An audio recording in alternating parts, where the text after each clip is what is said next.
wabarakatuh. Jumpa lagi dengan Banyumas Channel. Nah, semoga kita selalu dalam lindungan Tuhan Yang Maha Kuasa, diberikan rezeki yang lancar dan tidak kurang sedikit apapun, teman-teman. Kali ini saya akan berbagi tips dan pengalaman saya dalam mengatasi anis merah yang nakal atau emosinya yang lagi tinggi. Sebelum saya memberikan pengalaman dan penanganan saya ketika mengatasi anis merah saya yang over emosi ketika bertemu dengan lawan, saya akan sedikit berbagi beberapa sebab kenapa anis merah kita bisa naik emosinya. Yang pertama itu, terkadang anis merah itu akan tidak stabil emosi dan birahinya ketika dia akan memasuki fase mabung, itu teman-teman. Dan yang kedua itu memang ada juga dari faktor pola rawatan dan asupan makanan yang kita berikan kepada anis merah kita, sehingga emosi dan birahinya tidak stabil. Yang akan saya bahas kali ini adalah anis merah saya yang pernah sangat over emosi dan tidak stabil ketika bertemu dengan lawan atau ketika saya coba latihan. Itu yang pertama, karena dia mau memasuki fase mabung, dan saya baru mengerti ketika anis merah saya itu naik emosinya selang beberapa minggu, 2 minggu, ternyata bulu kecil-kecilnya udah mulai rontok. Dari situ saya berasumsi kalau anis merah saya yang nakal itu tadi ternyata dia mau memasuki fase mabung.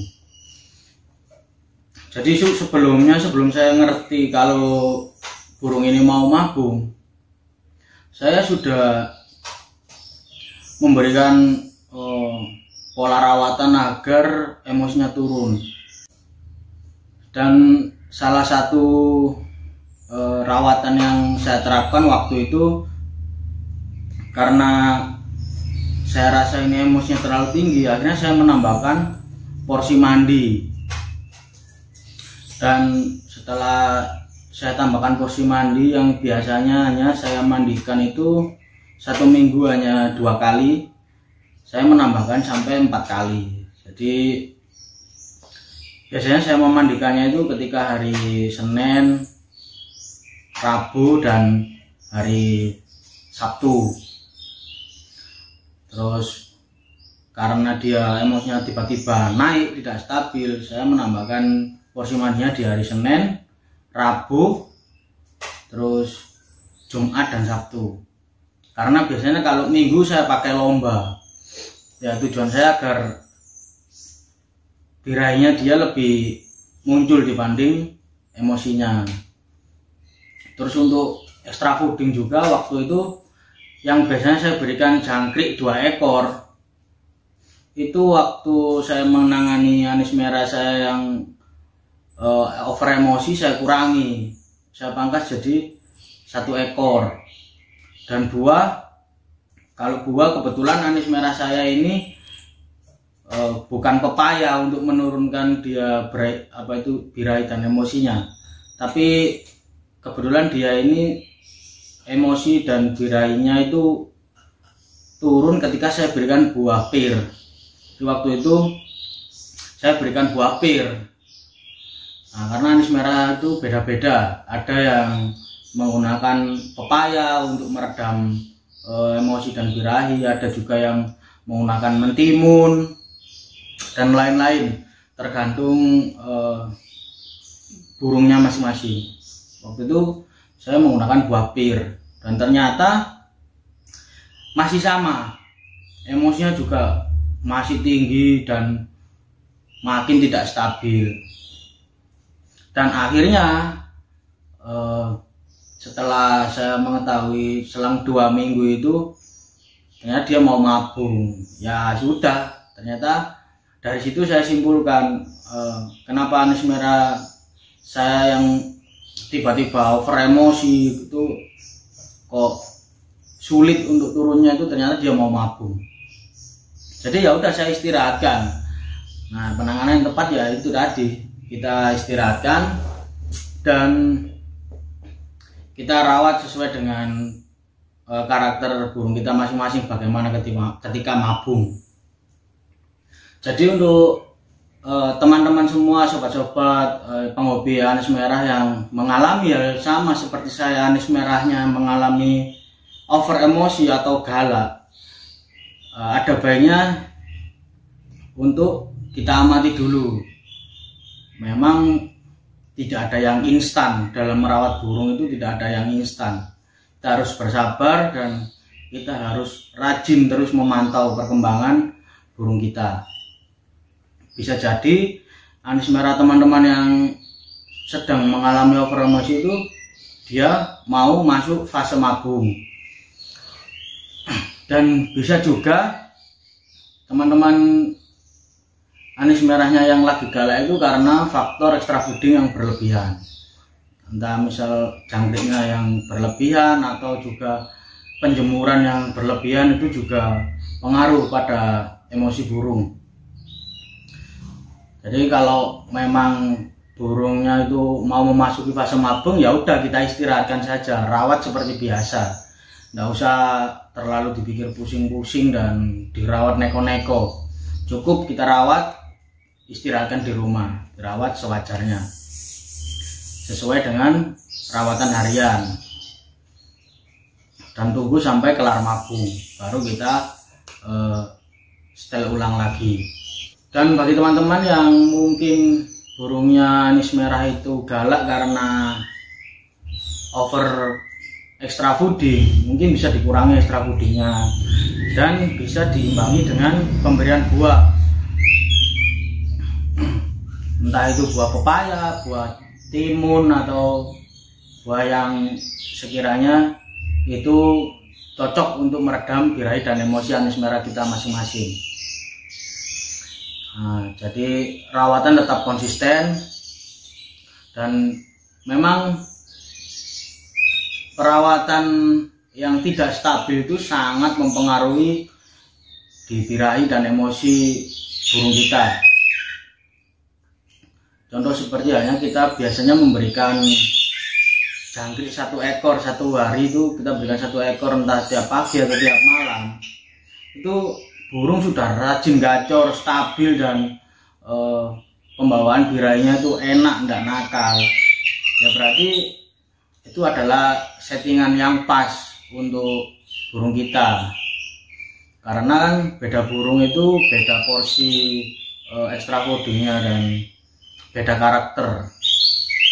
Jadi belum tentu burung yang kita berikan hanya jangkrik 1 ekor itu dia kurang maksimal, itu belum tentu. Justru malah kita lebih fatal lagi yang biasanya dia sudah cocok dan cukup asupan protein sesuai dengan hariannya, hanya cukup memberikan jangkrik 1 ekor, kita rubah ke 2 ekor atau 3 ekor, itu dengan harapan kita biasanya kan biar lebih perform, lebih greget. Itu bukan malah seperti yang kita harapkan, kadang-kadang jadinya malah dia makin emosi, malah dia makin galak, dan gacornya bisa lebih berkurang karena ya sudah tidak stabil tadi. Dan memang salah satu inti poinnya itu rawatan kita harus stabil, ya menyesuaikan dengan karakter burung kita. Kita harus paham bagaimana karakter anis merah kita, itu baru kita bisa menemukan settingan yang pas untuk burung kita. Dan jika semua rawatan dan tips sudah kita lakukan, mulai dari kita mengurangi extra fooding, kita berikan buah yang bisa meredam untuk emosi anis merah kita, ternyata burung masih juga galak. Saya istirahatkan, nggak saya pakai lomba.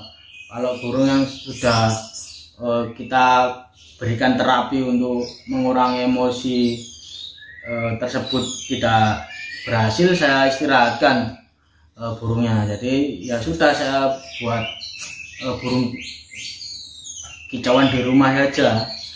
Yes, saya rawat sesuai harian aja, kasih fur, air dan buah kesukaannya dia aja. Saya biarkan itu biasanya sampai dia itu menunjukkan emosinya akan turun sendiri. Biasanya juga ada yang seperti itu. Jadi ketika sudah kita terapkan rawatan yang untuk meredam emosi itu, mulai dari pakan, mulai kita mengurangi penjemuran, ya udah, kalau masih tetap sama berarti ya kita harus istirahatkan burung itu sampai dia menunjukkan reaksi emosinya yang sudah tidak terlalu tinggi. Biasanya anis merah memang ada yang seperti itu. Terkadang ada anis merah itu yang ketika over emosi, ada itu yang dia kurang jemur, itu juga ada. Waktu emosinya tinggi, kita berikan rawatan penjemuran, itu ada yang berangsur itu emosinya turun, itu juga ada. Tapi ada juga yang sebaliknya, ketika kita jemur dia makin galak, itu juga ada. Jadi saya kembalikan lagi, kita harus paham karakter burung kita itu seperti apa, baru kita bisa menemukan solusi dan rawatan yang pas. Dan mungkin itu sedikit sharing dari saya, dan semoga bermanfaat untuk teman-teman semua. Dan terima kasih untuk para subscriber dan yang teman-teman yang masih setia dengan menonton channel YouTube saya ini. Semoga kita selalu diberikan kesehatan dan rezeki yang berlimpah. Amin ya rabbal alamin. Oke teman, tetap semangat dalam merawat anis merah yang kita miliki, dan salam teler mania.